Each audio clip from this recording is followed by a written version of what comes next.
नमस्कार, आप देख रहे हैं प्राइम न्यूज राजस्थान और मैं हूं आपके साथ आपका संवाददाता दिनेश कुमार। राजस्थान की धरती से जुड़ी हर बड़ी हलचल लेकर हम हाजिर हैं। आज के इस बुलेटिन में हम बात करेंगे प्रदेश के खेलकूद जगत की बड़ी अपडेट्स की, साथ ही जानेंगे भर्ती और जॉब से जुड़ी हर वो जानकारी जो आपके भविष्य के लिए जरूरी है। इतना ही नहीं, राजस्थान सरकार की ओर से आम जनता के लिए की गई नई घोषणाओं पर भी रहेगी हमारी पैनी नजर। तो बने रहिए हमारे साथ, क्योंकि अगले कुछ ही मिनटों में हम आपको रूबरू कराएंगे राजस्थान की आज की 25 बड़ी खबरों से। तो चलिए शुरू करते हैं बिना किसी देरी के। राजस्थान में कड़ाके की सर्दी का सितम जारी। सीकर जिले का फतेहपुर 1.6 डिग्री सेंटीग्रेड तापमान के साथ प्रदेश का सबसे ठंडा स्थान दर्ज किया गया। माउंट आबू और चूरू जैसे जिलों में भी पारा जमाव बिंदु के करीब पहुंच गया है। मौसम विभाग ने आगामी कुछ दिनों के लिए शीतलहर का ऑरेंज अलर्ट जारी किया है, जिससे किसानों की चिंताएं बढ़ गई है। जयपुर के पास चौऊ में देर रात कल एक मस्जिद के बाहर से पत्थर हटाने के मुद्दे पर दो समुदायों के बीच बवाल हो गया। विवाद इतना बढ़ गया कि भीड़ ने पुलिस पर पथराव शुरू कर दिया, जिसके जवाब में पुलिस को भी लाठीचार्ज करना पड़ा। वर्तमान में क्षेत्र में भारी पुलिस बल तैनात है और स्थिति नियंत्रण में बताई जा रही है। प्रशासन ने शांति बनाए रखने की अपील की है।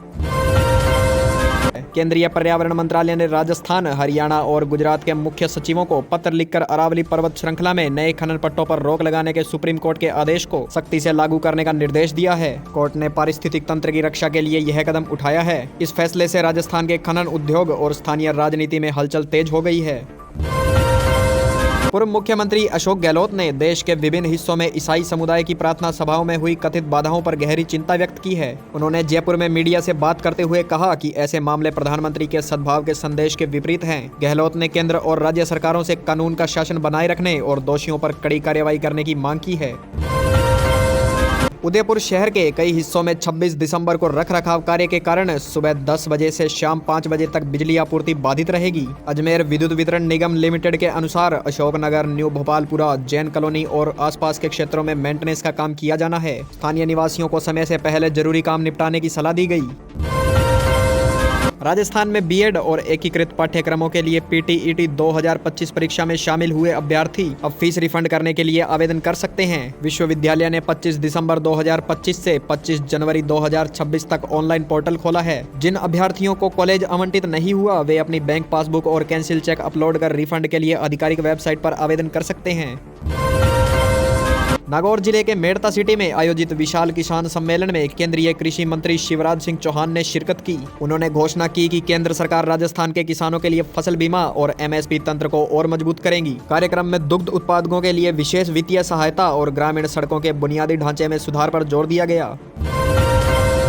राजस्थान सरकार ने जैसलमेर में स्थित Ramgarh gas thermal power plant station के विस्तार को मंजूरी दे दी है। इस परियोजना के तहत बिजली उत्पादन क्षमता बढ़ाई जाएगी, ताकि राज्य में बढ़ती ऊर्जा मांगों को पूरा किया जा सके। नई इकाइयों के लगने से न केवल बिजली की कमी दूर होगी, बल्कि स्थानीय स्तर पर रोजगार के नए अवसर भी सर्जित होने की उम्मीद है। भारतीय रेलवे द्वारा घोषित यात्री किराए में मामूली बढ़ोतरी आज 26 दिसंबर से लागू हो गई है। साधारण श्रेणी के किराए में 1 पैसा प्रति किलोमीटर और नॉन एसी एक्सप्रेस में 2 पैसे प्रति किलोमीटर की वृद्धि की गई। राजस्थान से गुजरने वाली लंबी दूरी की ट्रेनों के यात्रियों को अब अपनी टिकटों के लिए थोड़ा अधिक भुगतान करना होगा, जिसका विरोध भी शुरू हो गया है। उत्तर भारत में छाए घने कोहरे का असर जयपुर इंटरनेशनल एयरपोर्ट पर भी देखने को मिला। आज सुबह कम दृश्यता के कारण कई उड़ानों के आगमन और प्रस्थान में देरी हुई। कुछ घरेलू उड़ानों को डाइवर्ट करना पड़ा। यात्रियों को सलाह दी गई कि वे घर से निकलने से पहले अपनी फ्लाइट का स्टेटस एयरलाइन की वेबसाइट पर जरूर चेक कर लें। मुख्यमंत्री भजनलाल शर्मा के नेतृत्व में राज्य सरकार ने आपनो अग्रणी राजस्थान अभियान के तहत विकास कार्यों की समीक्षा तेज कर दी है। आज सचिवालय में उच्च स्तरीय बैठक आयोजित की गई, जिसमें बजट घोषणाओं के क्रियान्वयन पर चर्चा की गई। मुख्यमंत्री ने अधिकारियों को निर्देश दिए हैं कि सभी कल्याणकारी योजनाओं का लाभ अंतिम छोर पर बैठे व्यक्ति तक पहुंचाना सुनिश्चित किया जाए। प्रदेश में अपराध नियंत्रण के लिए राजस्थान पुलिस द्वारा चलाया जा रहा ऑपरेशन क्लीन आज भी जारी रहा। विभिन्न जिलों में वांछित अपराधियों और अवैध हथियार रखने वालों के खिलाफ धरपकड़ की गई। पुलिस मुख्यालय के अनुसार पिछले 24 घंटों में सैकड़ों की संख्या में संदिग्धों को हिरासत में लिया गया। इस कार्यवाही का मुख्य उद्देश्य आगामी नव वर्ष के कार्यक्रमों के दौरान कानून व्यवस्था बनाए रखना है। सवाई माधोपुर के रणथंभौर नेशनल पार्क में बाघिन T-114 के शावकों की सुरक्षा और सेहत को देखते हुए वन विभाग ने विशेष टीम तैनात की है। ठंड के मौसम में शावकों की विशेष देखभाल के लिए कैमरों की संख्या भी बढ़ा दी गई है। पर्यटकों के लिए भी कुछ क्षेत्रों में आवाजाही को सीमित कर दिया गया है, ताकि वन्य जीवों के प्राकृतिक आवास में किसी भी प्रकार का व्यवधान न हो। राजस्थान रोडवेज ने वरिष्ठ नागरिकों और विभिन्न श्रेणियों में दी जाने वाली रियायती और मुफ्त यात्रा सुविधाओं के लिए नई गाइडलाइंस जारी की है। अब स्मार्ट कार्ड के नवीनीकरण की प्रक्रिया को पूरी तरह से ऑनलाइन कर दिया गया है। आज से डिपो स्तर पर विशेष शिविर लगाए जा रहे हैं ताकि बुजुर्गों को कार्ड बनवाने में कोई असुविधा न हो।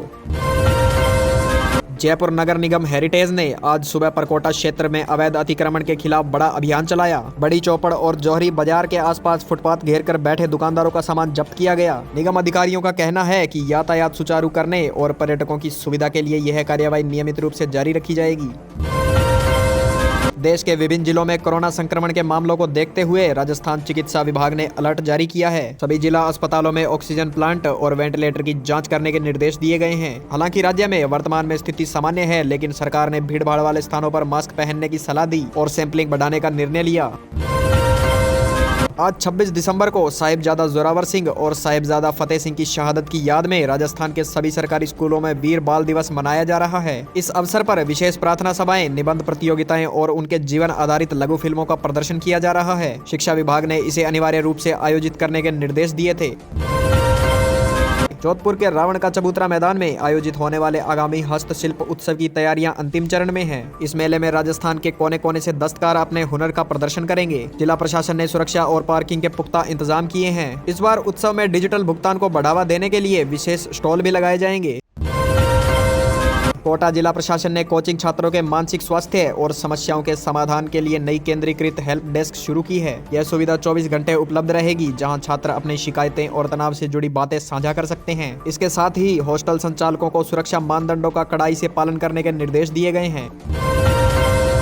इस रबी सीजन में राजस्थान में सरसों की बुआई के क्षेत्रफल में रिकॉर्ड बढ़ोतरी दर्ज की गई है। कृषि विभाग के आंकड़ों के अनुसार समय पर बारिश और अनुकूलन मौसम की वजह से किसानों ने सरसों की फसल को प्राथमिकता दी। आज मंडियों में आवक और कीमतों को लेकर चर्चा रही। सरकार ने किसानों को उचित खाद और बीज की उपलब्धता सुनिश्चित करने का दावा किया है। क्रिसमस की छुट्टियों और साल के अंत के चलते अजमेर की ख्वाजा मुइनुद्दीन चिश्ती की दरगाह पर जायरीन की भीड़ उमड़ रही है। दरगाह की कमेटी और स्थानीय पुलिस ने सुरक्षा के व्यापक प्रबंध किए हैं। भारी भीड़ को देखते हुए यातायात डायवर्जन भी किया गया। आने वाले दिनों में जायरीन की संख्या में और वृद्धि होने की संभावना जताई जा रही है। वैश्विक बाजार में कच्चे तेल की कीमतों में उतार चढ़ाव के बावजूद आज राजस्थान में पेट्रोल और डीजल के दाम स्थिर बने हुए हैं। जयपुर में पेट्रोल की कीमत पिछले कुछ दिनों से सामान्य स्तर पर टिकी हुई है। हालांकि पड़ोसी राज्यों की तुलना में अधिक वेट होने के कारण सीमावर्ती जिलों के पंप संचालकों ने टैक्स कम करने की मांग फिर से उठाई है। पर्यटन विभाग ने फरवरी में होने वाले विश्व प्रसिद्ध जैसलमेर डेजर्ट फेस्टिवल का प्रारंभिक रोड मैप तैयार कर लिया है। इस बार महोत्सव को अंतर्राष्ट्रीय स्तर पर प्रमोट करने के लिए सोशल मीडिया इन्फ्लुएंसर्स की मदद ली जाएगी। आज जिला मुख्यालय में हुई बैठक में ऊंट दौड़, मरुश्री प्रतियोगिता और सांस्कृतिक संध्याओं के आयोजन को लेकर चर्चा की गई।